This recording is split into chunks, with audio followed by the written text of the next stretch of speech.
Crypto market ने बहुत थोड़े ही दिनों में बहुत सारे बड़े बड़े फंड्स को फेस किया है और अब ऐसा लगता है कि जैसे ये फंड के जो बादल हैं ये आहिस्ता आहिस्ता कम होते जा रहे हैं क्रिप्टो मार्केट के ऊपर से और हमें मार्केट जो है वो हल्की हल्की सी रिकवर करती हुई नजर आ रही है। इसके पीछे क्या रीजन है, अब क्यों क्रिप्टो मार्केट रिकवर कर रही है, हालांकि जो फंड थे वो अभी तक स्टिल मेंटेन है और अब ऐसा क्या हो रहा है जिसकी वजह से क्रिप्टो मार्केट हमें थोड़ी बहुत रिकवर करती हुई नजर आ रही है। हम सब जानते हैं कि क्रिप्टो मार्केट पे न्यूज़ जो हैं वो बहुत ज़्यादा इम्पैक्ट करती हैं और बहुत स्पीड से क्रिप्टो मार्केट की और क्रिप्टो की प्राइसेस को अप और डाउन लेके जाती हैं। तो जितनी तेज़ी से क्रिप्टो के ऊपर न्यूज़ इम्पैक्ट करती हैं तो ऑब्वियसली टाइम जो है वो सबसे बड़ा हीलर है और सबसे बड़ी मेडिसिन है किसी भी चीज़ के लिए। तो टाइम के साथ गुजरते गुजरते ये फंड जो है अब आहिस्ता आहिस्ता अपनी पावर को कम करता जा रहा है। उसके अलावा और बहुत सारी बड़ी रीजंस हैं कि हमें जो मोस्टली फंड देखने को मिला है वो सबसे बड़े फंड हमें यूएस की तरफ से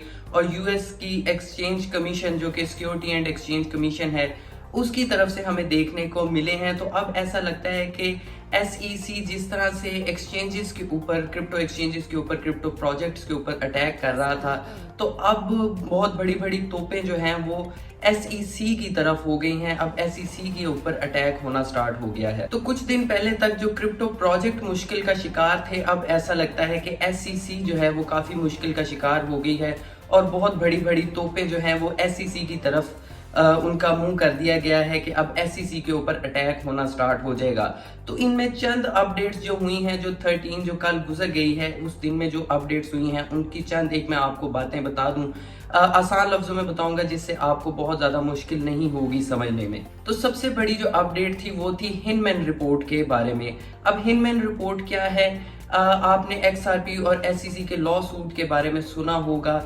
XRP ने शुरू से ही SEC से डिमांड किया था कि जो फॉर्मर SEC के चेयरमैन थे हिनमैन, उनकी एक रिपोर्ट थी क्रिप्टो प्रोजेक्ट से रिलेटेड, उसको पब्लिक किया जाए ताकि पब्लिक के सामने आए कि SEC के जो फॉर्मर चेयरमैन थे वो क्रिप्टो के बारे में क्या सोचते थे और उनकी क्या रिपोर्ट थी। अब SEC पहले तो इस रिपोर्ट को छुपाता रहा और पब्लिक नहीं करता था, बट अब उन्होंने इस रिपोर्ट को, हिनमैन रिपोर्ट को पब्लिक कर दिया है। तो उस रिपोर्ट में हमें ये नजर आया है कि हिनमैन ने कहा है कि जो क्रिप्टो प्रोजेक्ट डिसेंट्रलाइज्ड हैं वो यूएस के लिए कभी भी सिक्योरिटी नहीं हो सकते। और एग्जांपल्स के तौर पे उन्होंने बिटकॉइन और एथेरियम की एग्जांपल दी है, बट उन्होंने डिसेंट्रलाइज्ड क्रिप्टो प्रोजेक्ट की बात की है। अब डिसेंट्रलाइज्ड में जितने बड़े क्रिप्टो प्रोजेक्ट हैं, बिटकॉइन है, एथेरियम है, सोलाना है, मैटिक है, कार्डानो है, एवलांच है, ये सभी डिसेंट्रलाइज्ड तरीके से काम कर रहे हैं, ब्लॉकचेन के थ्रू काम कर रहे हैं, कुछ डाओ सिस्टम के थ्रू काम कर रहे हैं। तो ये ऑलरेडी डिसेंट्रलाइज्ड हैं।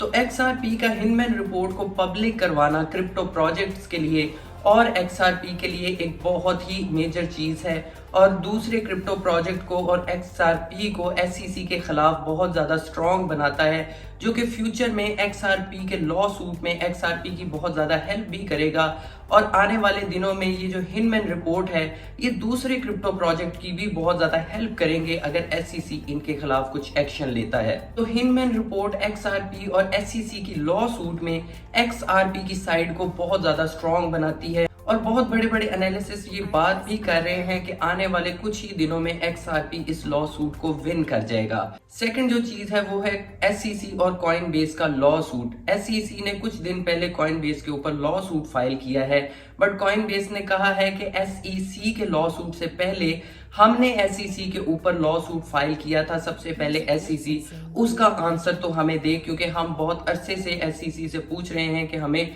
क्रिप्टो से रिलेटेड रूल्स और रेगुलेशंस बताई जाएं ताकि हम जो है अपनी एक्सचेंज को उन रूल्स के मुताबिक ऑपरेट कर सके। तो हमें यहाँ पर भी SEC और कॉइनबेस के लॉ सूट में भी कॉइनबेस की जो साइड है वो काफी ज्यादा स्ट्रॉन्ग नजर आ रही है और यहाँ पर भी लग रहा है कि कॉइनबेस इस लॉ सूट को विन कर जाएगा। थर्ड जो सबसे मेजर अपडेट है वो है A16Z, जो कि इन्वेस्टमेंट कंपनी है और यूएस की बहुत बड़ी इन्वेस्टिंग कंपनी है और यूएस को A16Z जैसी कंपनी से बहुत ज्यादा फायदा भी होता है। अब A16Z जो कंपनी है उसकी मोस्टली जो इन्वेस्टमेंट है वो क्रिप्टो में होती है, बट SEC की इस तरह की रिस्ट्रिक्शंस की वजह से और क्रिप्टो प्रोजेक्ट्स के ऊपर अटैक की वजह से A16Z ने भी डिसाइड किया है कि वो अपने प्रोजेक्ट को आहिस्ता आहिस्ता यूके में शिफ्ट कर लेगी। और इस बारे में जो यूके के प्राइम मिनिस्टर हैं ऋषि सुनाक, उन्होंने भी ट्वीट करके बताया है कि यूके में एक बहुत बड़ी इन्वेस्टमेंट कंपनी A16Z जो है अब आने वाली है, जो कि क्रिप्टो में इनिशियली इन्वेस्ट करती है और बहुत अच्छा प्रॉफिट भी जनरेट करती है,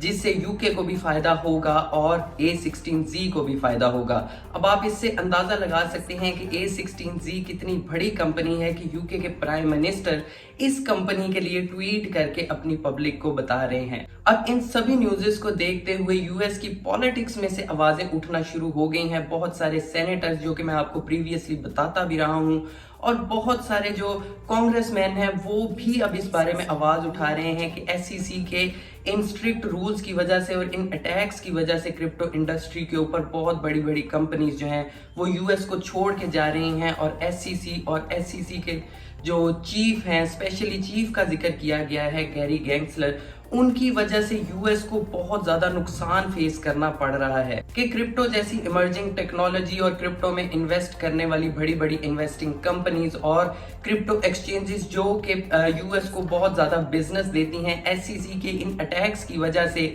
स्पेशली गैरी गैंसलर की डिसीजंस की वजह से ये सब यूएस से बाहर जा रही हैं, जिसका यूएस को बहुत ज्यादा नुकसान होगा फाइनेंशियली भी और टेक्नोलॉजी वाइज भी। तो इन सभी सेनेटर्स और कांग्रेसमैन ने ये डिमांड की है कि एसईसी के जो चेयरमैन है गैरी गैंसलर, उनको हटा दिया जाए, उनको फायर कर दिया जाए और उनके मुतबादल में कोई और बंदा लेके आया जाए जो कि एसईसी के लिए, यूएस के लिए, क्रिप्टो मार्केट के लिए और क्रिप्टो में इन्वेस्ट करने वाली कंपनीज के लिए ज्यादा बेनिफिशियल हो सके। अब गैरी गैंसलर को एसईसी के चेयरमैन के ओहदे से फायर करने की एक बहुत बड़ी रीजन ये भी है कि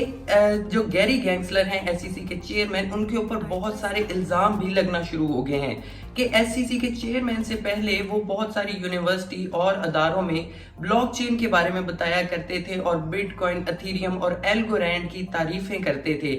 और उन्होंने बाइनांस के एज अ एडवाइजर के लिए जॉब के लिए अप्लाई भी किया था और बाइनांस के जो सीईओ हैं सीजी, उनके साथ उन्होंने डिनर भी किया था। तो इन सब कांग्रेसमैन और जो सेनेटर्स हैं, इनका कहना ये है कि हमें गैरी गैंसलर से इस तरह की फील आ रही है कि ये अपना कोई पर्सनल रिवेंज जो है इन एक्सचेंजेस से और इन क्रिप्टो प्रोजेक्ट से निकालने की कोशिश कर रहे हैं। उसके अलावा एसईसी में जो भी डिसीजन लिया जाता है वो सिर्फ गैरी गैंसलर की तरफ से लिया जाता है, बाकी जो उनसे नीचे के ओहदे हैं उन लोगों से परमिशन नहीं ली जाती। तो इसलिए वो चाहते हैं कि गैरी गैंसलर को फायर करके, गैरी गैंसलर को निकाल के कोई ऐसा एसईसी का चेयरमैन लेके आया जाए जो कि टीम वर्क करे और क्रिप्टो इंडस्ट्री के लिए, ब्लॉकचेन इंडस्ट्री के लिए और इन्वेस्टिंग कंपनीज के लिए फायदेमंद हो, जिससे यूएस जो है वो फाइनेंशियली तौर पर ग्रो करे और स्ट्रॉन्ग हो। तो इन सभी न्यूज़ेस की वजह से अब एसईसी और स्पेशली गैरी गैंसलर जो कि एसईसी के चेयरमैन हैं, वो काफी ज्यादा मुश्किलात का शिकार हमें नजर आ रहे हैं। बट आपको याद रहे कि आज 14 है और आज शाम को भी क्रिप्टो मार्केट काफी ज्यादा हमें वॉलेटाइल नजर आ सकती है, क्योंकि आज शाम को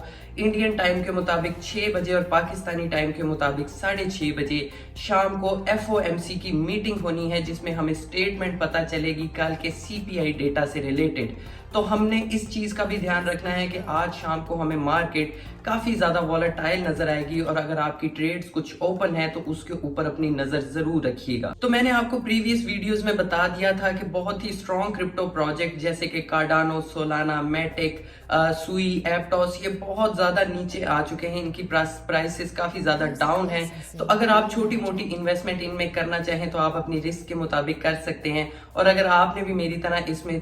थोड़ी इन्वेस्टमेंट की थी तो आज आप भी मेरी तरह ऑलमोस्ट 15 to 20% के प्रॉफिट में होंगे। तो क्रिप्टो मार्केट के जो फंड के बादल हैं वो आहिस्ता आहिस्ता पीछे जा रहे हैं, आहिस्ता आहिस्ता कम हो रहे हैं, बट फंड स्टिल अभी भी यहाँ पर ही है, क्योंकि जो मेजर न्यूज थी बाइनांस से रिलेटेड वो अभी तक स्टिल यहाँ पर ही मौजूद है। मैंने आपको बताया है कि XRP अपना लॉ सूट जीत सकता है, कॉइनबेस अपना लॉ सूट जीत सकता है, बट SEC और बाइनांस का लॉ सूट जो है वो बहुत ज़्यादा इंपॉर्टेंट है। और बाइनांस की सिचुएशन जो है वो काफ़ी ज़्यादा वीक है, क्योंकि बाइनांस किसी भी कंट्री में गोस्टली वर्क करता है और लाइसेंस लेके काम नहीं करता। तो बाइनांस को इन चीज़ों का मुश्किल ज़रा ज़्यादा है, और हमें ये देखना पड़ेगा कि आने वाले कुछ दिनों में बाइनांस जो है वो SEC के साथ किस तरह से अपने लॉ सूट को हैंडल करता है। अब मैंने आपको बताया है कि रॉबिनहुड जो कि एक्सचेंज है उसने 27 का टाइम दिया है कि वो कार्डानो, मैटिक और सोलाना को डीलिस्ट करने वाला है। तो 27 से पहले भी हमें वॉलेटिलिटी क्रिप्टो मार्केट में देखने को मिल सकती है और इन क्रिप्टो प्रोजेक्ट में हमें एक डाउनफॉल भी देखने को मिल सकता है। बट ये मेजर डाउनफॉल नहीं होगा क्योंकि ऑलरेडी जितना डाउनफॉल आना था रॉबिनहुड की न्यूज से वो आ चुका है। तो स्टिल अगर आपने तब भी अपनी थोड़ी बहुत इन्वेस्टमेंट नहीं की थी इन क्रिप्टो प्रोजेक्ट में तो आप स्टिल अभी भी इनको कंसीडर कर सकते हैं। फंडामेंटली बहुत स्ट्रॉन्ग क्रिप्टो प्रोजेक्ट है। अगर आप थोड़ी बहुत इन्वेस्टमेंट इनमें करना चाहें लॉन्ग टर्म के लिए तो आप इसमें कर सकते हैं। तो आने वाले कुछ दिन क्रिप्टो मार्केट के लिए बहुत ज्यादा इंपॉर्टेंट होने वाले हैं। हमें देखना पड़ेगा कि क्रिप्टो मार्केट जो है अप ट्रेंड में जाती है या फिर डाउन ट्रेंड में जाती है। बट क्रिप्टो मार्केट अब आहिस्ता आहिस्ता रिकवर कर रही है। इसके अलावा फ्राइडे को मैं एक कॉइन से रिलेटेड डेडिकेटेड वीडियो भी डाल रहा हूं। बहुत ही जबरदस्त क्रिप्टो प्रोजेक्ट है, फंडामेंटली बहुत स्ट्रॉन्ग है और नेक्स्ट बुल रन के लिए बहुत ही इंपॉर्टेंट क्रिप्टो कॉइन होने वाला है। तो फ्राइडे को वो वीडियो भी आने वाली है। तो इस चैनल को प्लीज जरूर सब्सक्राइब कीजिएगा ताकि आपको हर आने वाली वीडियो की नोटिफिकेशन मिलती रहे। ये वीडियो अच्छी लगी हो तो वीडियो को लाइक जरूर कीजिएगा, चैनल को सब्सक्राइब कीजिएगा। मुझे दें इजाजत, बाय।